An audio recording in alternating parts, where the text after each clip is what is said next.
Since 1960, more than 1 million whites have left New York City. The black and Hispanic population has grown by almost 1 million, and it's still growing.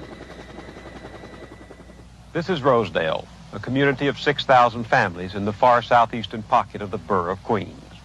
To the passing eye, it seems quiet. Modest 1- and 2-family homes with fenced-in lawns and tree-shaded streets.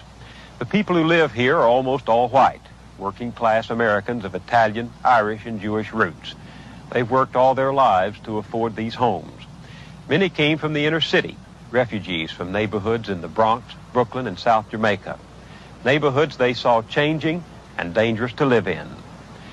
These people saved their money and made their escape to what they called the last frontier in New York City, to Rosedale, to what they hoped would be a safe and quiet life.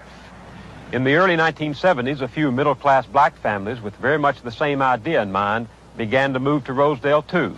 The whites saw their coming as a threat, the forerunner of more blacks bringing crime, blight, and poor services they had witnessed in other neighborhoods in the city.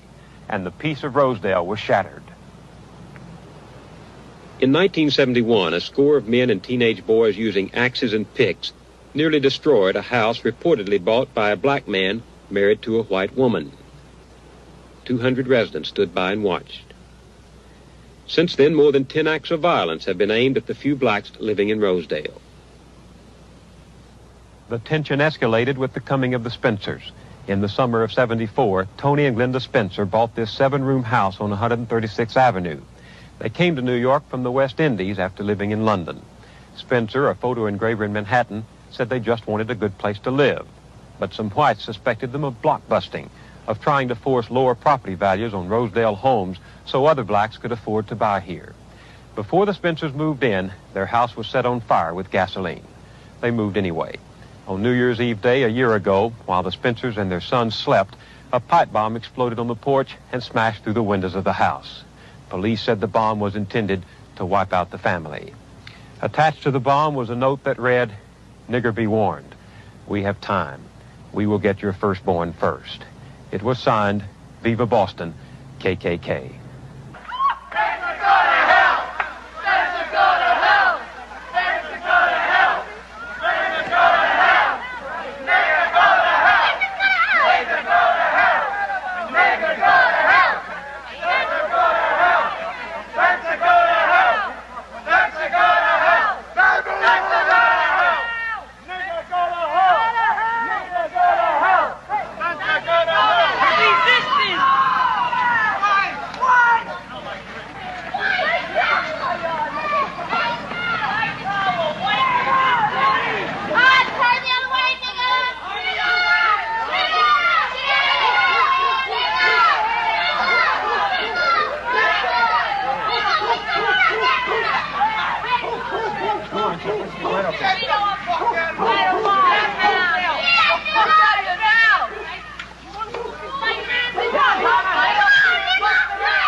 Turn around, Yum. Don't come back. Don't come back. Don't come back. There's a new boy pointing with his hat. Come on, Yum. We were riding down this block, and these white people start saying, "Get out of here, niggas. You know, get out of my neighborhood. Don't come to this neighborhood." And then they start hitting on her. Throwing rocks and everything else. Throwing rocks. Because we were in their neighborhood. We went on a bike hike to McDonald's. We didn't mean to bother anybody. We had a nice we saw a parade. We down saw there. a gathering, so we went down there to see what was happening. All right. I mean, we didn't bother anybody. We weren't looking for trouble. I never even know people around here were like that. I've never experienced anything like this in my life. What happened to you? Nothing happened to me, but this little boy, short boy about my size, or little short, had picked up a rock, and he was in the front of all these tall hunkies. But he threw the rock. He tried to hit my sister, but he almost hit me about that much away from me. And I was sure wish he had hit me with that rock. I would pick up the rock right next to me and hit him right dead in his face. They always say niggas are doing everything.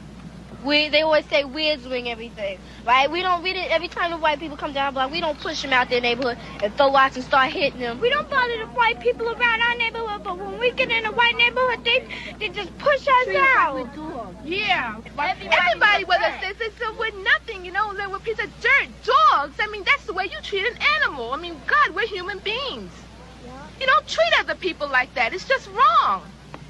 Black, white, I don't care. A person is a person. Skin should have no bearing on how you treat a person. That's just wrong. I hate their goddamn guts.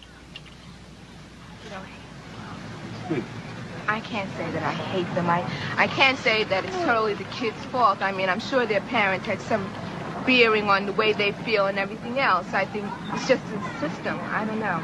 I can't say that I hate them because I don't hate anybody. Do you forgive them? No.